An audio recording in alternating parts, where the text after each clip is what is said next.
So, I just want to welcome you to the Scottish final reaction video, and I want to welcome Alistair back on the show. Thank you for being with me again, Alistair. You're very welcome. Looking forward to it. I'm not sure exactly what we're going to say because that was about as exciting as watching St Johnstone against Livingston. Yep, it was. It wasn't much of a contest, Alistair. First of all, I just want to say, remember that you can post your comments on on the YouTube video, and we'll try and get as many people as we can. But Alistair, I want to get your thoughts first of all on what did you make of the overall match? Well, if you were a Celtic fan, you're obviously happy because you won it. Overall, seriously, it was if that wasn't the Old Firm, if that was St Johnstone against Livingston, Ross County against Livingston, you'd have said that was terrible. No, hardly any going with action. There was a little bit now and then. Poor final pass. Even when people got to get a chance to get a shot, the shot was weak. I don't think Butland had a save to make until about the 88th minute. And then when he does get a chance to make a decent save, he obviously spills it and, game over. Second half, Rangers had far more of the game than they had in the first half. First half was genius. Basically, it was, for a neutral, it was a rubbish game, I'm afraid to say. And at the end of the day, I thought it was going to go to extra time, but that's football. Somebody gets a break. Somebody makes a mistake. Game over. Yeah, I mean, something I wrote on Twitter during the match was I just felt like I don't think there was a real chance of note for both teams throughout the match. I mean, apart from your favourite subject, VAR, we'll get into that, Alistair, because there was a big chance for me in the first half with Ben Davis handball, which we'll speak about. But yeah, I just didn't think there was a proper chance of no for either team. No, there wasn't. I mean, that's what I'm saying. I mean, it's not as if we can say, look, there was loads of brilliant saves. It's not, in fact, there weren't really any brilliant saves. There were shots that were like pass backs. There were, wrong decisions being made all over the place. Rangers set up to nullify Celtic, did it really, really well, in my view, in the first half. And there really wasn't an awful lot to enthuse about. It wasn't as if you even sort of saw bits of individual brilliance where somebody, drops a shoulder, puts a shot over the bar against the post. There was none of that. And it was, I think if you're an Old Firm fan, it must have been getting terribly tense, Yeah, I mean, someone's going to score at the end of the day, which is what happened. Yeah, I think the biggest thing for this match today, Alistair, was the amount of yellow that Nick Walsh actually dished out to both teams, because I feel like he done about 20 yellow cards in that match. Well, I'm actually trying to count them up just now, and then I've realised, of course, there's all the subs as well. So, I mean, 1, 2, 3, 4, 5, 6, 7, 8, 9, 10, 11, 12. Yeah, 12 yellow cards. And they were saying in the commentary, they wonder what the record is for the cup final. I have no idea. Yep. But there was an awful lot. And I felt slightly sorry for the referee because it was getting tousy towards, in the second half. There was people having little flare-ups and doing stupid things, which, again, it's the occasion getting them, I think. But they weren't necessary. I think if you put that 30 years ago, I wonder how many yellow cards had actually been given, because by and large people got on with it in those days, whereas nowadays, you can't do anything without it being a yellow card. And then there was the potential red card towards the end, which you kind of think, just get on with it, The referee's not giving it. Let the referee the game. It would have caused no end of controversy, I think, if that had been given. But that's the way football is nowadays, I'm afraid. It gets re-refereed all the key moments. I suppose the big two talking points in the match was your favourite topic, Alistair, VAR. And I want to get your thoughts on the Ben Davis one in the 31st minute. What do you make of the Ben Davis handball? Because for me, James McFadden said that it was down by his side. But I think with the introduction of VAR, I think that's a definite handball for me by Ben Davis. I think the way the law is now, I know what you mean. But we have this oxymoron that the only natural position for your hands to be is now in an unnatural position, i.e. behind your back.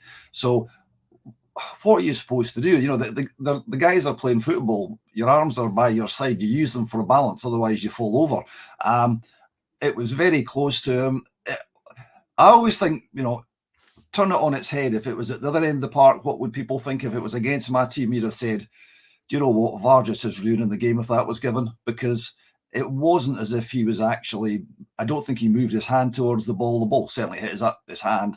I think it might even have come off his other arm. I'm not too sure.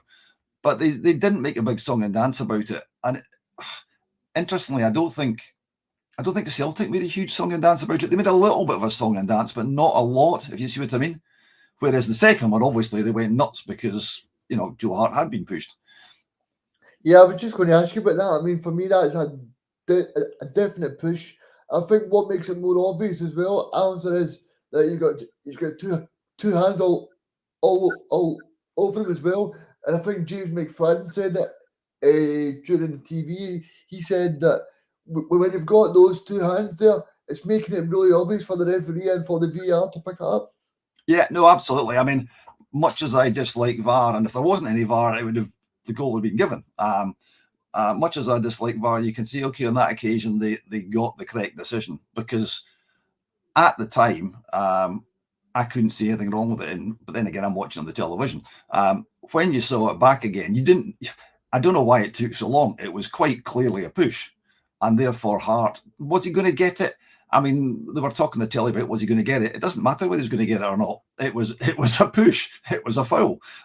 You know, read the laws. That's a foul. Therefore, you stop the game. You give the foul. So that one was correct. And there wasn't any other massive controversy really with VAR. I mean, you could look at was it Diamondi, when you wee kick out at somebody. Yes. I mean, it wasn't massively. It wasn't like a full-blooded kick. But again, technically, it's a kick. I mean, this is where we get into minutiae of the law, and it kind of spoils the game. Just, you know, book the guy for doing something stupid, get on with it, you know, which is what happened.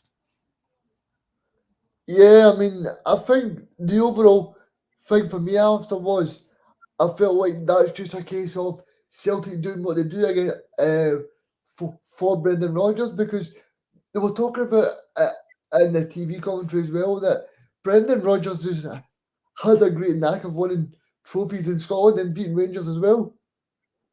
Well, he does. And I mean, having said that, I mean, I don't know what your thoughts are, but I mean, as the second half wore on, I thought I didn't think anybody was going to score, to be honest. I thought it was going to be 0-0.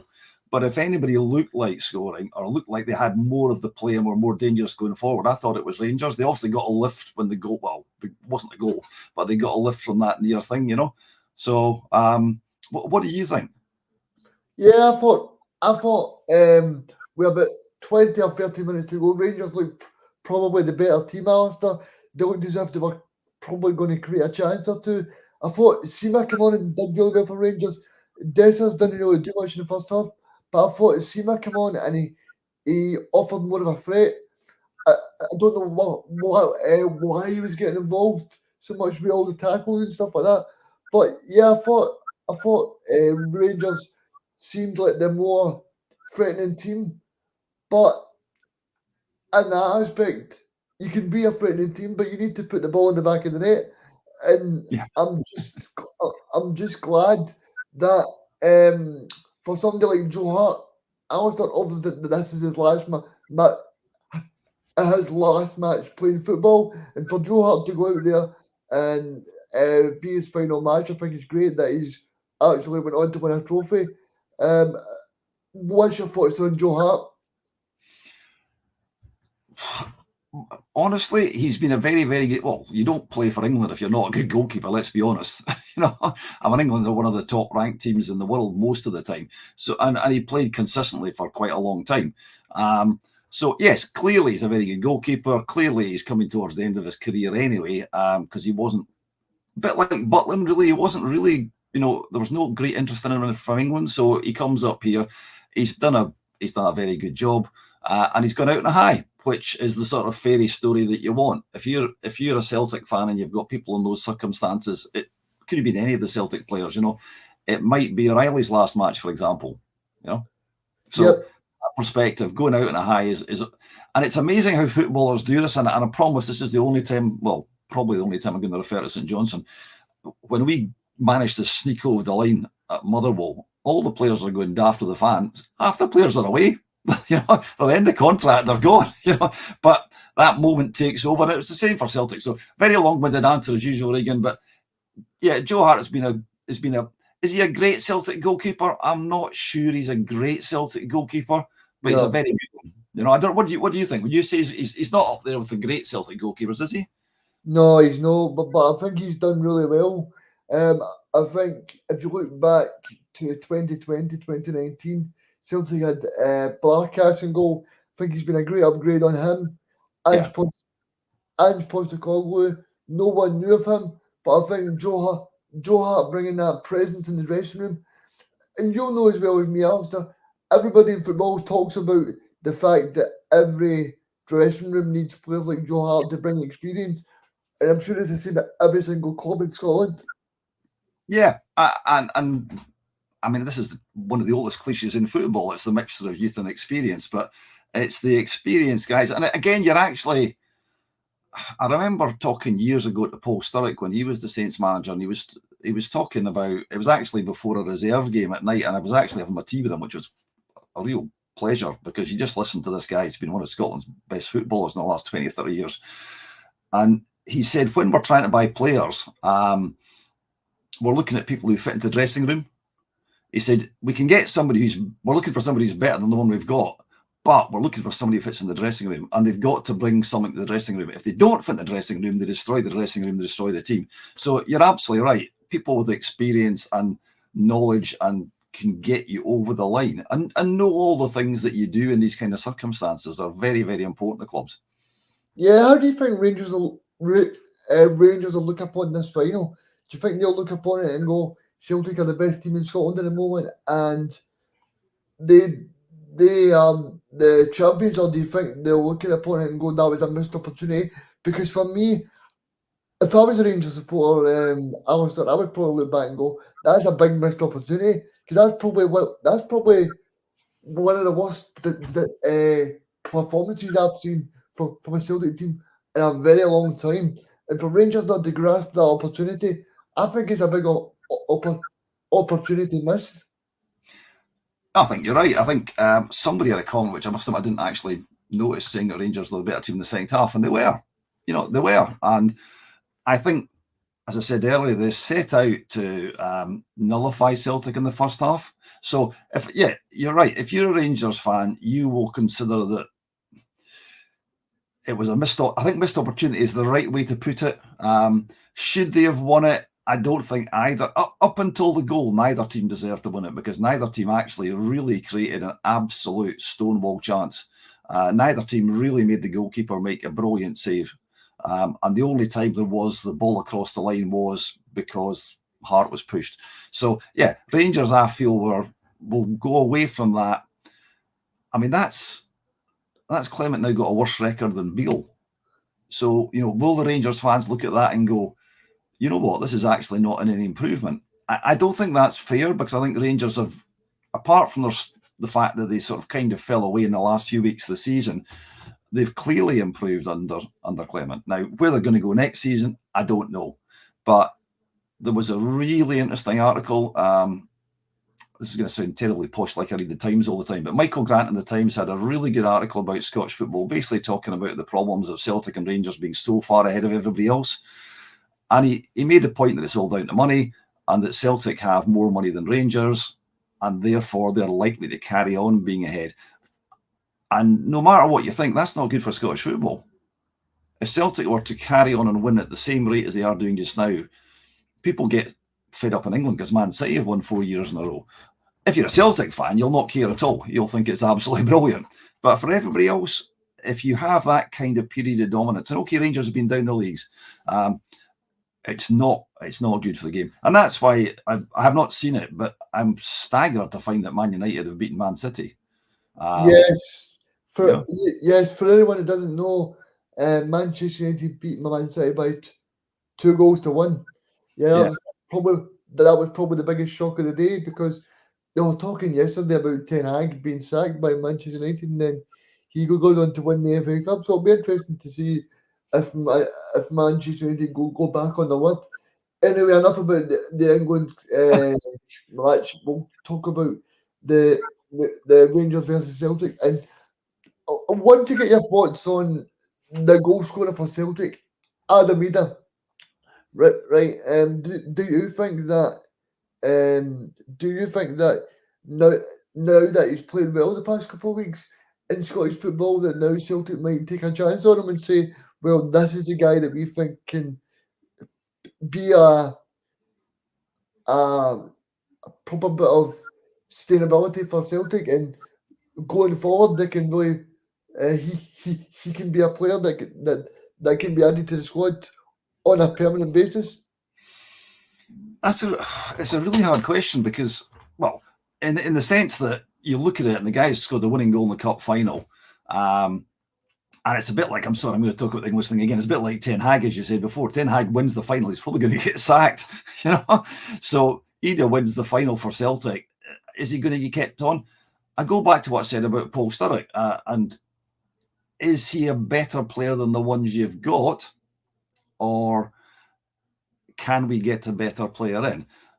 He certainly brings something totally different to the team, and that's maybe worthwhile.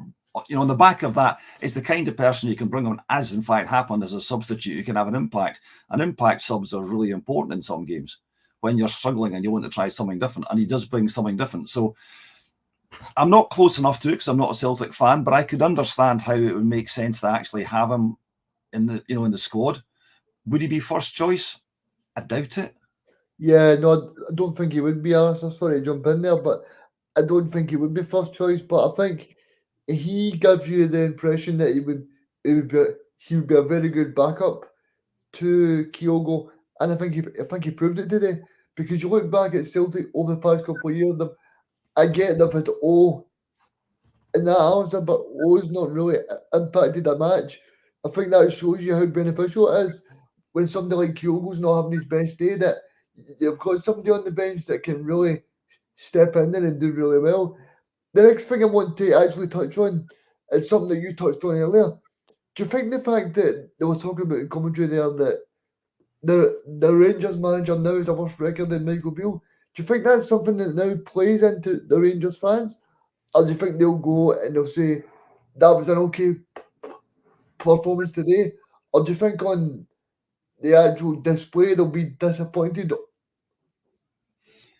I Again, I mean, living in the West, I know quite a lot of Rangers and Celtic fans, and you speak to them individually, like, speaking to you just now, and they're, they entirely get the sort of way football is. En masse, you get the sort of crowd mentality, which is, hang on a second, this guy's actually not any better than Beale. We thought Beale was rubbish. As I said earlier, I think he actually has improved Rangers. What I would say is that, and it's not fair, because if you're one of the big clubs in Scotland, you don't get the same leeway. Although, to be fair, no managers get leeway nowadays. If Rangers start the season badly next season, can you see him being there by Christmas? No. And I think that point that you make there as well, that they spoke this week about Rangers doing a big rebuild, Alistair. But like you said, Celtic are so far ahead that Celtic can go and spend way more than Rangers at the moment. So I think it's a real difficult one for any Rangers manager that they can bring in, because Celtic have got that the cash there to go and spend a lot of money, and I think in terms of the Rangers manager, I think he'll just be thinking that um, it's a real missed opportunity, because I thought Rangers in general, I think the fact that they didn't lose their discipline today, and the fact that they didn't let Celtic dominate the match, I think that can be a real positive. But the big disappointment then is the overall outcome. and the overall outcome was Rangers losing again. And I think if you're a Rangers supporter and you're a Rangers fan, I think it's a difficult one because you'll be striking the balance of it was an okay match to be involved in. But yet again, Celtic have got the bragging rights again, and I think somebody said that Brendan Rodgers has played 14 matches against Rangers now, and he's only lost one match, and that was when Celtic already secured the league title in 2018. So I think it's really difficult for Rangers fans to stomach something like this because even though they got one trophy this season, do you think that this will be down as a season of progress? Well, in the sense of compared to where they were at the start of the season, yes, it is. I mean, if you stand back, if you're a Rangers fan and you stand back from that cup final and look at it as dispassionately as you can, because obviously after the cup final you just got beat by Celtic, you're not exactly going to be all smiles. So from that point of view, even though, as everybody is saying in the comments, that it was a duff game, because it was, you look at Rangers and around about the turn of year going into January, a lot of people, including me, thought Rangers were more likely to win the league than Celtic. So to that extent, Yeah. yes, they have improved. Have they brought in any players who are miles better? Not really, I don't think. I think it's Rangers and Celtic. It's can't fish in the same pond as the Premier League in England. It's just not the money. Quite frankly, it's the Championship, and that's about it for those two. For everybody else in Scotland, it's any division you like below that. So how can Rangers improve? They need one or two better players. You know, it's as simple as that. Yeah. And they need better players, same kind of organisation. And then when they come up against good teams, which effectively is Celtic or maybe Hearts on their day or Aberdeen on their day, they need to do what Celtic do, which is just win the game. And they're not managing to do that. I suppose the bad thing if you're a Rangers supporter is that you can Celtic didn't play as well today, and Brendan Rodgers will be looking at it thinking we need better quality, and that's not something that Rangers fans want to see either because I think Brendan Rodgers will be getting better quality in the summer. The fact that Celtic are definitely going to be playing in the Champions League, Yeah. so I think that's a big thing for them. But I want to ask you, Alistair, do you think that Jack Butland may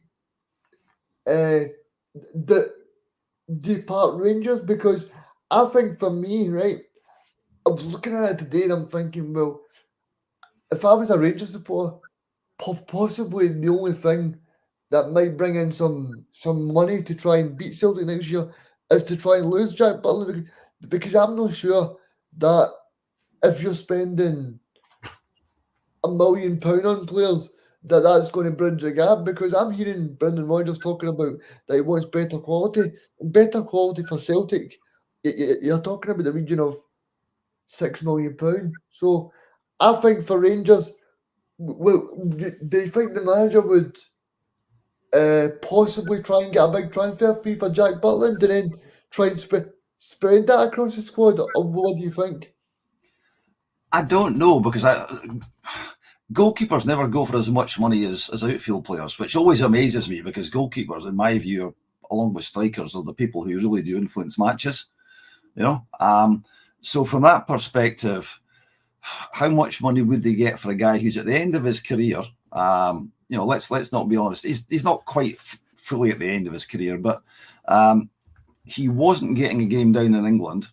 So is it? You think about it. What's his agent going to say to him? Well, we can get you a game with the Championship side, or you can stay at Rangers where you've got a chance of winning something. And so long as the money's all right for him, and I suspect he'll have made his money because he's had a long career in England, but obviously there's far more money than there is here. I think I don't know. I think he would be quite likely to stay here. So the answer to your question is I don't think that will happen. It might because, you know, clubs do need money. And I come back to the point you made, you know, the point I made, there is a financial gap between Celtic and Rangers now, which is not huge, but it's marked. And that's why you're talking about the difference in the amount of money Celtic can actually spend on a player as opposed to Rangers. And then when you go down to the, you know, Hearts, everybody else, it's just off the scale how small Scottish football is in that sense, um, and that's a real problem for Scottish football, because how do you um, how do you actually create a product, if you can call it that fans want to go to, where other than the Old Firm, you're going along to watch them if you're in the Premiership, and you're hoping that once a season you might win one game out of four. That's loyalty. Yeah, That's not enjoyment, you know. yeah, and I think you'll know that, especially after going to Fir Park last week and sweating it out because yeah, that was a difficult watch for you, I'm sure. Oh, it was. You know what? Sorry, I mean, I know I said I wouldn't talk about it much, but I was at Hamilton the time we didn't get promoted, when Gretna got promoted, and it was it wasn't worse than that, because obviously we got away with it, but we were three bits of the woodwork of the goal frame. I mean, the shot that hit the post came back to Mitov, the header at Ross County that hit the post when it should have gone in. On another day, we'd be playing Raith Rovers tonight. So you look at our club and you look at our turnover, it's about 5 million, maybe. You contrast that with Celtic and Rangers. It's like comparing, I don't know, championship clubs in England to not even second division clubs, to non-league clubs. I've got a bigger turnover than a lot of Scottish clubs. That's the kind of gap you're now. If you're a Celtic and Rangers fan, you don't particularly care. You probably do up to a point. I do think, and this comes back to the media focus, obviously there's a lot made today about the fact that it was the first Old Firm final since 2001 or something. I actually think Old Firm fans are interested in other clubs, because they can't really see themselves getting to play in England in the short term, or indeed probably the medium or long term, because the English clubs aren't going to vote for it. So they're stuck with what they've got. Now, don't get me wrong, I would love to go and see my team win, 3 or 4-0 and win most of the games all the time. But after a while, you then get into this mindset of, well, we should be beating these people, and you get really angry when you don't. I don't think that's healthy either. Yeah, I agree with that. I think that as much as the domination of Celtic is great, I think for the overall product of Scottish football, I don't think it is. I think there should be. I think that's down to the guys with the big dollars in Scottish football. I think they should be making sure that we get more money put into Scottish football. I'm talking about Neil Doncaster here because I think sometimes the broadcast deals that we get up here and stuff like that. I mean, going back to the match last Sunday between St Johnstone and Motherwell. That game was crucial for safety in Scotland, and that game wasn't televised by any TV channel, so no one No, got so no. no one got to see the drama. Yeah, and it was bite your fingernails stuff off till the end. But I mean, the I think the problem for Scottish football is wider than that. I mean, there's social media accounts like bring back a 16-team Premier League. I don't actually remember we ever had a 16-team Premier League, so I'm actually not sure what they're saying. But I agree with the sentiment. Unlike you, I'm old enough to remember the old First Division. And here's a couple of interesting thoughts for you. The people who really like the playoffs are the media, because it gives them something to talk about. For the fans involved, it's horrendous. And yes, they're right. In the old days, there was a lot of meaningless games, but you could actually go and play players. And it goes back to the point you're making, Regan.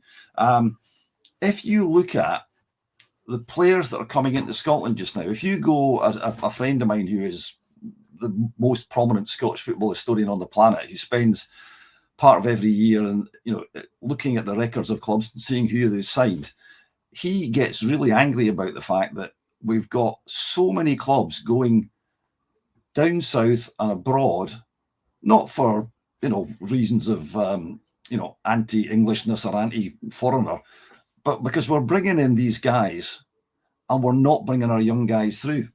And our young guys don't get a chance, because if you're in the Premiership, you're under so much pressure that you can't actually take a chance and play somebody young, or it's very, very difficult to. And I don't think, again, that's Scottish football. I think that's a great point you make, because you look at the Scottish national team. Somebody like Doig was great in Scottish football, but I don't think he was appreciated enough by Scottish football fans. You look at somebody like Ferguson, who just won the Serie A player of the season. And you think to yourself, these guys are not appreciated enough by, Scottish football, and even back to probably Scotland's most important player under Steve Clark, John McGinn. I remember when John McGinn was playing really well in Edinburgh's capital, Alistair, and people were saying, I don't think he's really that great for Celtic or Rangers, and now they're looking back and going, John McGinn's now worth 60 million quid. So I think sometimes there needs to be a balance as well, and I think you're spot on with it. Yeah, I think it's a problem when you're. Interestingly, a friend of mine who's a Man United fan, who actually was on Man City's books as a youngster, but that's another story. So he'll be happy today. But he said to me when McGinn was actually, because there was the possibility of him going to Celtic, and he said, "Look, I think he's the best player in Scotland." And he's absolutely proven right from that point of view. And there are good Scottish players, though. I heard and I've seen on the comments again that McTominay's been injured. And, we could do midfield's the strongest part of our team, but McTominay is such a useful player on the international stage that hopefully he's not actually badly injured. But to go back to your point, every club, I'm sure, will have one or two youngsters who've maybe had a little bit of a game, but you'd like to see them play more. And the argument for a bigger division is that you then have games which may be meaningless in the sense that you're not going to get relegated, but you can actually bring these guys in. And I can remember, again, this will mean nothing to anybody unless they're of my vintage. When I started watching Saints, we had John Connolly, who went to Everton, who were top 6 club in England. We had Jim Pearson, who went to Everton. I remember watching Jim Pearson play for the reserves at Hampden Park and thinking, A, he's like one of Bambi's legs split in two because he's so skinny, and B, my goodness, he's a hell of a player. And so you see these guys coming through, you see them come into the team, they became part of what's the greatest team we've ever had, the best team we've ever had, not the greatest, but the best football team we've ever had. And it's brilliant to watch that, just to see, the chant, they're one of our own. Okay, they're one of their own in the sense they've come up through the ranks. They don't get a chance nowadays. And that is not, in my view, good for Scottish football. The counter argument, the one you get from all the chairmen is, oh yeah, but we need the money. We need to play Rangers and Celtic twice at home. Well, sorry, if you're on the bottom half of the table, you don't. You only get to play them 3 times at home in additional games. So that doesn't stack up for me either. And you don't even fill the ground nowadays when the Old Firm comes. It's not like it used to be in the past when it was full. It's not like that now. So there are fundamental issues, I think, there, which we'll not tackle because, going back to your point about having enough money, yes, we've got the deal with another bookmaker, but there is simply not enough money in Scottish football. And I think I've said this before. We talk about how we've got more money coming from the paying customers, the fans, than most other countries because it's heading towards 50%. But actually, it's a lot more than that because just about every ground, even today, I noticed the adverts and there was one for a builder's merchant, on the advertising. That's a local company who's almost certainly a Celtic or Rangers fan. That's how they're doing it. So the fans actually put in a vast amount of advertising, sponsorship, player sponsorship, sponsor their calendar at Christmas. It's way, way over 50%, and we don't get enough say in Scottish football. Sorry, we're going off the cup final now, but that's probably because it was a crap game. Yeah, that's true. And but anyway, I just see in general when you talk about players not getting the opportunity. I look back at players like Billy, who's in the Scottish national team at the moment. He's probably going to be in Scotland's midfield. Somebody like that who, at 15 years of age, gets let go by Rangers because now I'm sure, right, that Billy Gilmore got this great opportunity by Chelsea, Alistair, right? But I'm sure, see for his mum and dad, right? I'm sure for a fact that he probably knew that Scottish football, it's not in their nature to bring through a young player, and I think that's a sad indictment, because you even look at people like Tierney. It took Tierney a lot longer than it probably should have. And probably the only benefit that Tierney had was that Rangers were in the third division at the time when Dyler brought him in, so that probably helped them. And yeah, I just feel like Scottish football in general need to plug more young people into the squad. I'm telling you something else, and I hope somebody like David Watson, who's playing in Scotland at the moment, I hope somebody like him is brought into the Scotland national team in a couple of years' time because he's a really good player. But yeah, going back to the final that we had today, I want to get your thoughts on the performances of the referee and the VAR. What was your thoughts on them overall? Because Well, sorry. Nick, I thought Nick Walsh, I thought he had a very, I thought he did okay and stuff, but I felt sometimes he was just brandishing that yellow for far too often. Yeah. Can I just before I talk about that, can I just tell you a wee story about Billy Gilmore, which you might find interesting, right? Yeah, you go. There you Billy Gilmore could have come to St Johnstone, right? go. All right. And this is, people say, I do know this because I'm well enough connected. The reason he didn't come was because our chairman wouldn't pay the amount of money that was wanted. And he'd have come to Saints for just a short time, then he'd have gone down south, so it wouldn't have changed his trajectory at all. But he could have come to us, and I suspect he'll be offered to other clubs as well.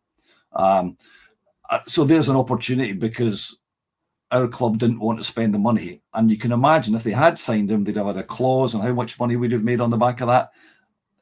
It's easy to be wise with hindsight, but it's that lack of risk-taking at times, which is, I understand it because I understand the finances of running Scottish football. But anyway, just a wee story. To go back to the referee, I thought he was all right. He booked a lot of people. They probably needed, some of them were sort of really silly little petty fouls, but they were professional in the sense that they were stopping an attack, and there was a few of those where that happened.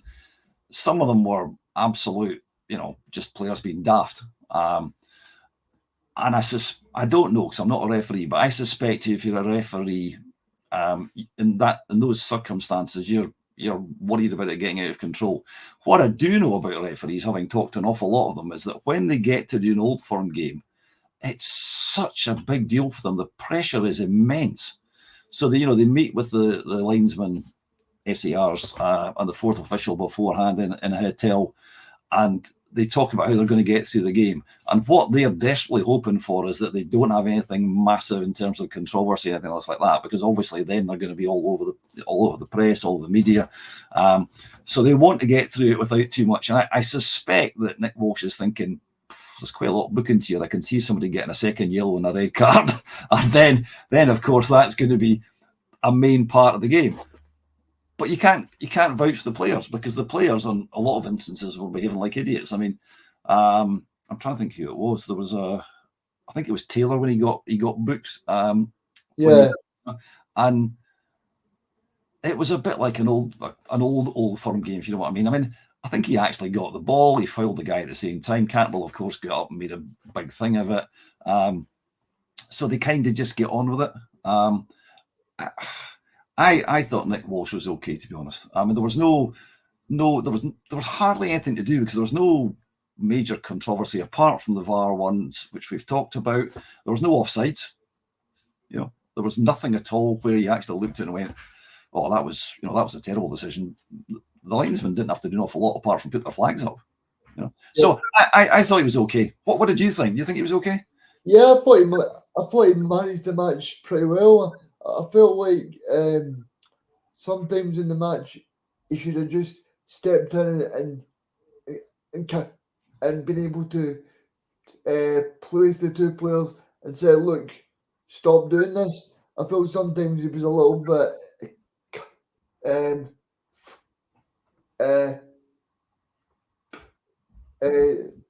doing too many yellow cards at certain points.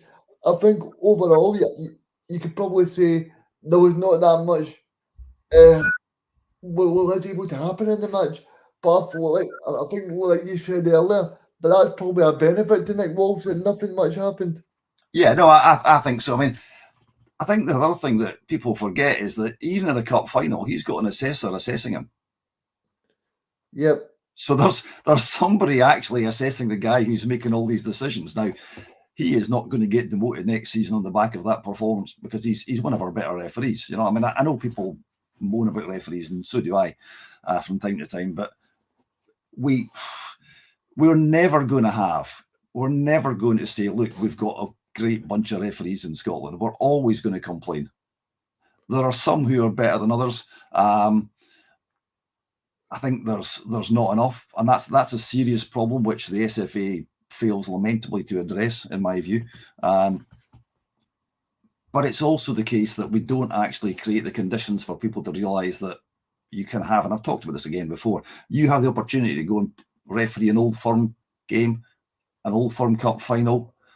I mean, how must that feel? You think about it as a player. If you had the chance, Regan, to play for Celtic in a cup final, how would you feel? Yeah, it's a great opportunity, and probably one of those things where you're probably really so nervous and more than anything else. Yeah, it'd just be an incredible feeling. So I imagine how Nick Walsh was feeling today. It'd have been a great opportunity for him to be in Scotland's showpiece final. Um, I So, want to ask you now about Brendan Rodgers, because a lot of people were talking about Celtic have not been that great this season, but Celtic have won 2 trophies out of 3. So you could probably say the only slip up they really had was away in Rugby Park when they got beat in the Betfred match. yeah. So how do you look? First of all, what would you say about Celtic's season overall? Now that we know that they've got a domestic, a Scottish league and a Scottish trophy as well. Again, a standard football cliche is that the table doesn't lie.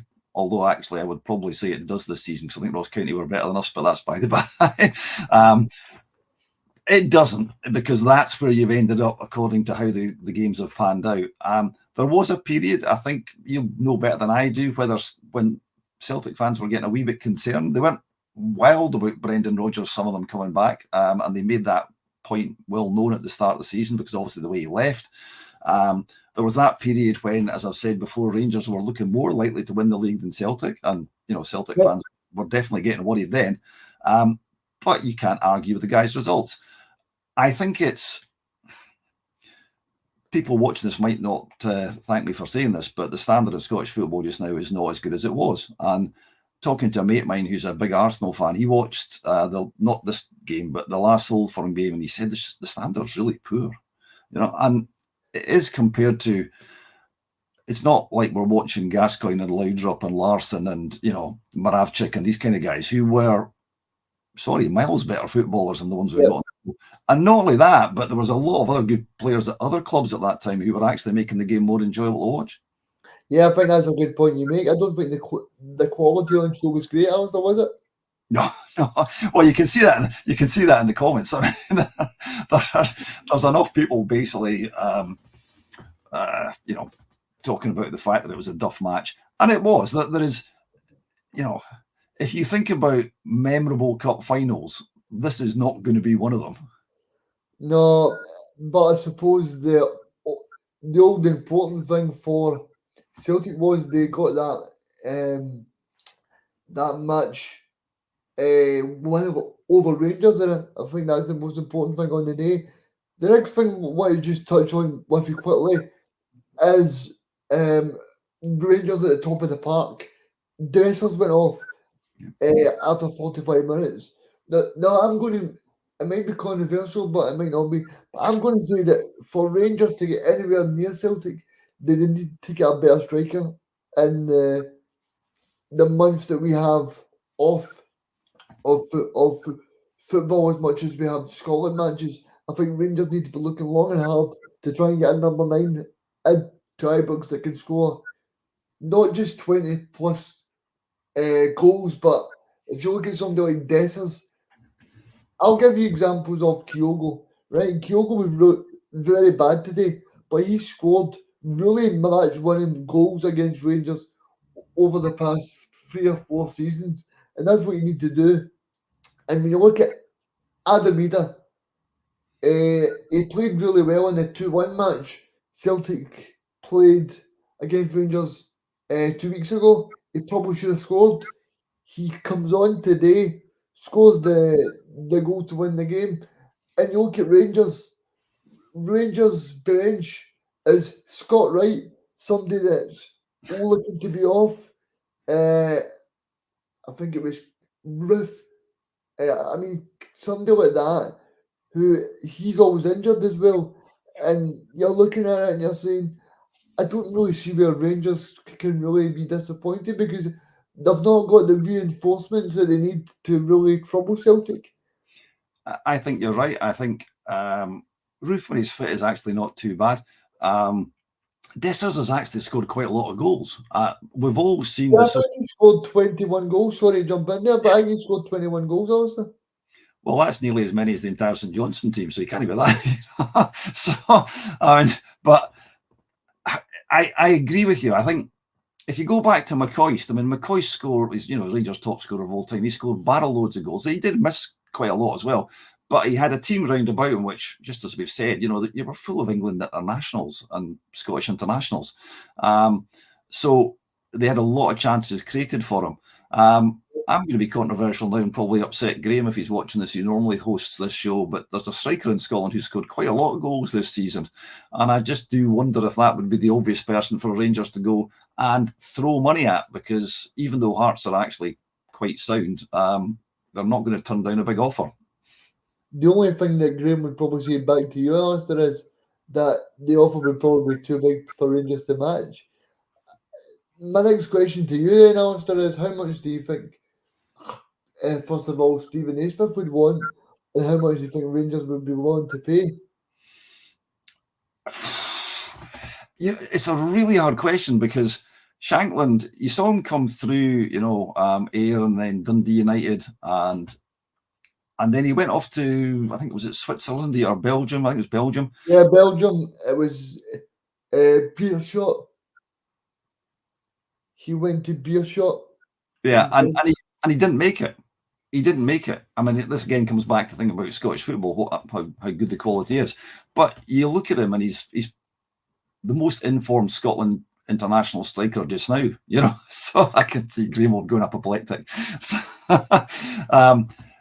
I'm trying desperately not to answer your question, actually, Regan, because I don't know. It'll be less than Hearts fans think, because it always is. And I'll give you an analogy, right? Every St Johnstone fan expects Mitov to go from Saints this season because we'll get money for him. And we will get half the money, if not less than that, than we think he's worth. And I think that'll be the same. Rangers have not got the money that Celtic have got. You've alluded to that earlier on. So are they going to be able to? Yeah, they probably could. They probably could dig out £3 million. The question I would say, who else is going to pay money for him? Because the only other people who might look at him are championship clubs in England. They can afford more than Rangers. So if he's going to go anywhere, he's more likely to go there. And then you go back to your initial question, where are Rangers going to get a striker from who can score that number of goals? And I don't know. Yeah, the obvious guy I would look at is Miovski at Aberdeen. The guy's 24 years of age, Alistair. Yeah. And I think he would be perfect for Scott in a Scottish team like Celtic or Rangers, because I've been a big champion of Miovski on this programme before, and I've said that he would fit in, because for me, he's still got the market value that if he does really well at Rangers or Celtic, then you could possibly sell him on because he's only 24. Yeah, no, I think you're right. He is a good player. He does score a lot of goals. He's a skillful footballer as well. And playing in a better team than Aberdeen, he will score more goals, because that applies to anybody, And players from Scotland, from Scottish clubs, whether they're Scottish or not, who go to the Old Firm, invariably look better because they've got better players round about them. And then you've obviously got the issue I talked about before, which is people will go abroad because it's cheaper. They'll go to the lower divisions England because it's cheaper. And sad to say, it might upset the Old Firm fans, but the Old Firm now are selling clubs. They're not. They're not like they used to be in the past. Yeah, I mean, that's my next question. I mean, you spoke earlier about Matt O'Reilly. How much do you think realistically Celtic can get? I think, first of all, in my opinion, I think you're probably looking at somewhere like 28 million. I mean, people talk about 50 million, but it's not going to happen in No. Scottish football, also. I mean, you just need to look at the Scottish record. It's still Tierney at 25. So I think now you're probably looking at 28 million, something like that. Yeah, I mean, it's interesting because Tierney at 25 at that time was a snip. Yep. Yeah. Again, I mean, and he was clearly, and he still is a very, very good player. O'Reilly's clearly a very, very good player. I would be surprised again if you got as much as that. I think Celtic fans would be incensed if you got less than that, but I don't think that's the way the market works. Don't get me wrong, if they get that amount of money, of course they're going to take it. And it just shows you, I'm going to show age again. I mean, compared to people like, say, Bobby Murdoch or, Auld or these kind of guys or Jimmy Johnson, how much would they be worth nowadays? Yeah, Off the scale. I think that's a very good question, and I think in terms of Matt O'Reilly, I think he will be departing this summer. I don't think there's any question about that because I think as much as he wasn't very good today, I think he's took his match fitness, his match level up to a brand new level under Brendan Rodgers. But I think it's the point that you made in the first 5 minutes of the show is that Celtic have became very, very good at selling these players off for a profit. But I suppose the big thing, if you're a Celtic fan and you support the club and you go to the matches every week, you don't want to see what has been happening this summer that you bring in you sell Jota and then you bring in somebody like Marco Tilio or Palmer who is not even able to get off the bench today.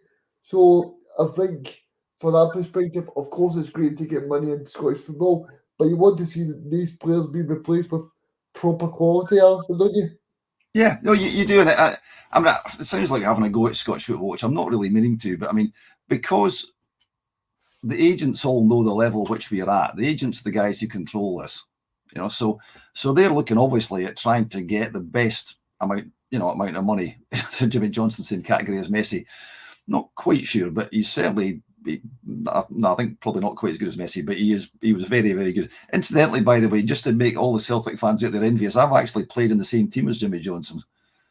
He was about in his late 40s at the time, and I was probably in my, how old was I? Probably my early 30s, I think. And he didn't do anything wonderful. You hit the ball to him, and he just caressed it to the ground. And I remember he hit a pass to me and it just bounced into my stride. And these guys were just on a different scale from any other footballer you can come across. Anyway, I'm going off on a wee tangent, as I tend to do. What was the question again? The question was about Matt O'Reilly. Yeah, sorry. And about Scottish clubs being able to get the proper money that the players are worth. Yeah, I think you're right. I think he will leave because he's a good enough player. The agents, as I said, will be touting him around, and they'll go to him and say, "Look, you've got an offer from this, and this, and this. What do you fancy?" And you look at the boy Ferguson going to Italy. I'll be honest, I thought he was a good player, but I would never have thought he'd be being named the top midfielder in Italian football. Would you? No, definitely not. I think that's a good point you make. I mean, I always think, Alan, I don't know about you, but I always think when these guys go away from Scottish, I know that sounds quite bad, I know, but I always feel like those guys kind of develop as people as well, because I think if Lewis Ferguson stayed at Aberdeen and possibly goes to a Celtic or Rangers, I don't think he develops as much as he has over the time that he's been abroad. Because you look at somebody like Jack, who played for Aberdeen. Now Yeah. Jack moved to Rangers, and he was the same kind of level of player that Lewis Ferguson was when he was at Aberdeen. But I think the prospect that Lewis possibly going to one of Serie A's biggest teams I think it's great for Scottish football, Lester. Yeah, and if you go back further, I mean, you look at Murdo McLeod, going to Germany. You look at Paul Lambert going to Germany, winning the European Cup. You know what I mean? And he was a very, very, very good player. It was better than McLeod. He wasn't a bad player either. But I mean, and this has obviously given these guys a huge amount more experience, learn another language. Always used to be able to swear in German or Spanish or Italian, I suspect, if you're on holiday. and it makes them better players. Of course it does. I mean, it doesn't always work out. Dennis Law's stint with Torino wasn't brilliant, and Dennis Law's probably the greatest Scottish striker of all time, I would say. In fact, I wouldn't say I would absolutely insist he is. So I agree with you entirely, but it's where they're going to go. You'll get one or two like Lewis Ferguson who just blossom in a different environment, and you don't see them going to England to the top clubs anymore. That's the problem, because we're not that good. So I can't see O'Reilly going to an absolutely top English club, but I can see him going and doing really well somewhere else down south. Yeah, I think you can. Alistair, you're talking about Scottish players there, and I know like Paul Donaldson would like me to say this, who's always in the comments, but somebody like see Connor Barron at Aberdeen, Yep. he's been really good, and he's on a free transfer here. I think his contract will run out possibly tomorrow or on the 1st of June. So I think if you're Rangers or you're somebody across Europe who's looking at Scottish players as foreign clubs have done, he's somebody that you would look at and go, if Lewis Ferguson's a great example, where if you're Conor Barron and you're thinking, do I stay in Scotland or do I go and explore what Lewis Ferguson's done? But also, what I would say is, I think if we've spoke about Rangers there and not having much um, money in the bank, I think that would be a great acquisition for anybody. Yeah, I mean, talking about Rangers, you look at, well, it wasn't a Rangers player, but Hickey and Patterson going to Everton, who's not really quite come on as much as you'd expect, but again, he's still a very, very good player. And there's no way he's not going to be made better by being down there. And you can see what's happened to Hickey's career. I mean, he's come on. Obviously, he's injured now, which is not much caught, but there is no doubt that people go and play in a higher standard of football, they're going to become better players. It's as simple as that. And whether we like it or not, the standard in England and most of the European leagues is higher than ours. So it's not unreasonable. These guys, they've got short careers. They want to make as much money as they can. They want to try and win stuff. Nobody sensible can blame them. And nobody sensible can blame the clubs for taking the money, because the clubs, I talked about the money that the smaller clubs in the Premiership turn over. They're all desperate for money. Yep. That's a good point you made, because, like we said earlier, Scottish football's not got that much more money available. So it's important that we spend our money appropriately. I want to ask you, Alistair, see in terms of the big two in Glasgow, right? Celtic have now got a record against Rangers that Rangers fans won't want to hear. Rangers have not been able to win a match against Rangers this season. What would you say that says about Rangers? Because I think for me, no, as you know, I've never been in that position, but I think if I'm in a Rangers dressing room at the moment, I think psychologically that's a big blow for Rangers. The fact that they've not been able to beat Celtic this season. Yes, I don't doubt it is, because it's not just the fact you've lost the game, but it's the you started the question by talking about the big two in Glasgow, and I thought you were talking about Thistle and Queen's Park, but it's the pressure that the fans put on them. So if you turned it on its head and it was Celtic who hadn't won against Rangers, the Celtic fans would, the pressure on Brendan Rodgers would be, it'd be like being 10,000 leagues under the sea, So of course it's much more difficult, because you have all these fans, and you can imagine what social media will be like tonight. You can also imagine East End of Glasgow will be quite happy, the south side less so, other parts of Glasgow. And you kind of hope also that there's not any massive problems to the police, because that's obviously an issue which goes with the old firm, sadly.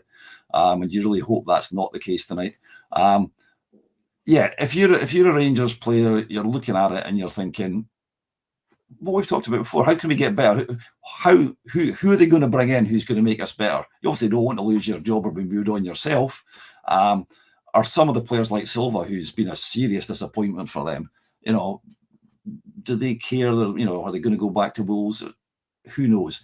But you're looking at it and you're thinking every dressing room. Well, they're all away on their holidays now, apart from the guys who are still playing. They'll be wondering, my contract's up, or I'm going to get kept, because obviously they've got a living to make. And who are they going to bring in who's going to make my life easier? Because if you take it away from football, any job in any business or organisation, if people at the top bring in people who are better than the ones you've got, then it makes everyone's lives easier. And that's the challenge. Ed, I mean, just before we finish up, Alistair, it was quite interesting to me because I look at both Celtic and Rangers in this match today, and I think it could be a very busy summer of both teams potentially selling players and also new players being able to be in the building. Well, if you look at Rangers, you obviously seem to be buying the boy Kelly from Motherwell. And I must admit, I'm at a loss. I really am at a loss. I mean, he's a good keeper. He's in the Scotland squad. Will he make the cut? Do we need 4 goalkeepers? I don't think we do. He sold too many goals this year. I mean, our keeper made one mistake that I can remember all season, which cost a goal. But I've said this before. I mean, I think Roos is quite good as well. There's some not bad keepers in Scotland. I really don't know why. Sorry, excuse me, Rangers and Celtic aren't looking at Matov. I'm surprised there's been no interest in him. Yeah, I think that's a good point you make. And I'm just looking at the overall squads today. People like Palma, John Lindstrom, Sima, Owata, and you look at these players and you're saying these guys are not even able to get off the bench and are not good enough to be in Scottish football. So I think it could be a long summer for these two clubs. Yeah.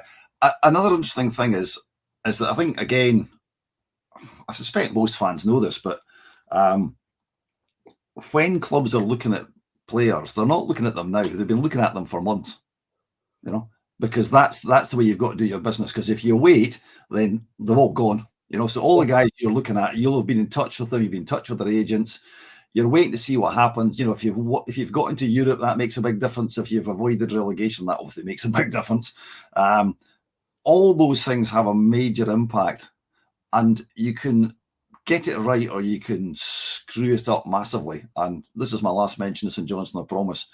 When we just won the cup double, we screwed it up massively. Probably the biggest tragedy in our entire history. You've just won a cup double, you're going into Europe again, and we've been in Europe a lot. You sell your best player and bring another player who's about a quarter as good at the last minute, and it absolutely just sucked the wind out of the club. So if you get it wrong, you're bang in trouble. And planning for ages, they must have been, I think that's a great point you make there. Just finally, I think it'd be bad for me not to mention James Forrest. Yeah. Because he now is second in the all-time list for Celtic Football Club for the amount of trophies that he's won. He's won 23 major honours as a Celtic player. He deserves his place in the Scotland squad because he's come back onto a game. Okay, he was substituted today. I always think about Forrest. He used to be up against Scott Tanser when Tanser was playing full left back for us, and Tanser used to have. We're talking about Jimmy Johnson earlier on, the twisted blood thing. Okay, Forrest is not Jimmy Johnson. Let's not beat about the bush. But he's a good friend of mine, my fellow Saints historian Brian Dole, says you can't win the game without wingers, or you can't be a good team without wingers. And for the fans, apart from scoring goals, what's the best thing in football? It's seeing a winger taking on somebody and getting the byline and crossing and making a goal. That's why, Jimmy Johnson, Willie Henderson, Kenny Aird from my time, Stanley Matthews, one of the most famous English players of all time, Tom Finney. These are the guys, John Barnes again in England. These are the guys who fans love to watch because they've got the skill to actually change a game. Yeah, I think that's a good point you make. But I just wanted to mention James Forrest there. I mean, Yeah. for for a guy that's not played much this season, but he's had a great impact for the second half of the season, Alistair. I mean, for James Forrest to be in that Scotland squad, I think it's incredible as well. But I want to thank you, everybody, for making their points on the show today. It's been great to have so many on, and thank you, Alistair, for being with me. No, it's all my pleasure. I enjoyed it. Hopefully, I managed to be dispassionate and not take either side and not talk too much nonsense as usual. But it was good fun, and thank you very much for the invite. I really enjoyed it. No problem. And I want to thank everybody for watching. It's been great to be on, and we'll see you again possibly tomorrow for the playoff final between Ross County and Raith Rovers. So that'll be um, a good show to be involved in, Alistair, because I'm sure you're very glad not to be in that playoff with St Johnson. I'm also, well, yes, I'm very glad. I'm also slightly surprised, I'll be honest. I think Ross County will win. I think they've got better players, unless they score early, but we'll see. Okay, everybody, well, thank you for joining us, and it's been great to be on, and we'll see you again tomorrow. Thank you. Okay, cheers, folks. Cheers.